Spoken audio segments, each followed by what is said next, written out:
Avez-vous déjà voyagé dans un pays étranger et été surpris par un comportement? Les femmes qui portent des anneaux au cou en Birmanie, en Inde, on lance un bébé d'un temple vers une foule qui l'attrape pour lui porter chance. En Chine, on mange un œuf de 100 ans. Aux Philippines, on mange un embryon de canard ou un poulpe vivant en Corée. Qu'est-ce que vous ressentez? La première réaction pourrait être « Comment est-ce possible de faire ça ?» C'est une réaction normale. Ces habitudes, ces comportements ne ressemblent pas à ceux que vous avez connus, parce que la culture n'est pas la même. Notre culture nous façonne dès notre naissance et nous aide à comprendre le monde.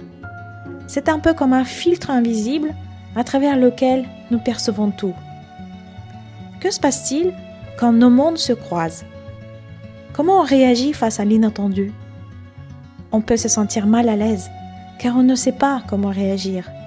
Souvent, sans nous rendre compte, on peut penser que notre façon de faire est normale ou la bonne. On considère ça comme la norme, et donc on voit le comportement différent comme hors norme, dérangeant. On appelle ce phénomène l'ethnocentrisme. C'est une illusion selon laquelle nous pensons que notre culture est la meilleure, la plus normale. Nous regardons les autres à travers le prisme de notre standard culturel et nous les jugeons. Sauf que notre normalité n'est pas universelle. Manger un hamburger avec un bon beefsteak nous paraît normal.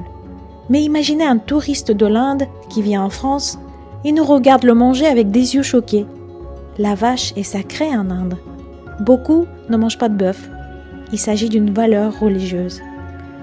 L'ethnocentrisme est donc un phénomène assez courant, même s'il peut poser un problème. Mais ce n'est pas tout.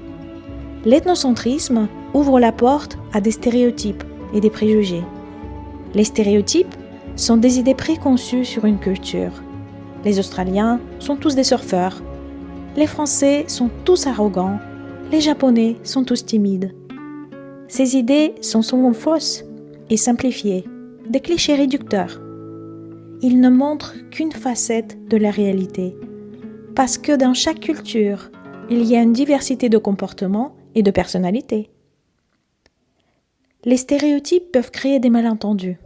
Imaginons qu'un Japonais rencontre un Américain. Au Japon, il est normal de rester silencieux un moment pendant une conversation pour réfléchir avant de répondre, ce qui montre du respect. Mais pour un Américain, ce silence pourrait paraître étrange, comme si la personne n'était pas intéressée ou ne faisait pas confiance. Ensuite, il y a les préjugés. Ces jugements vont plus loin que la pensée. Ce sont des attitudes négatives ou positives.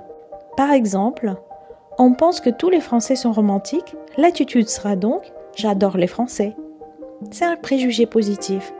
Si au contraire, on pense que tous les Français sont arrogants, on dira « je n'aime pas les Français, je n'aime pas travailler avec les Français ». C'est une attitude négative.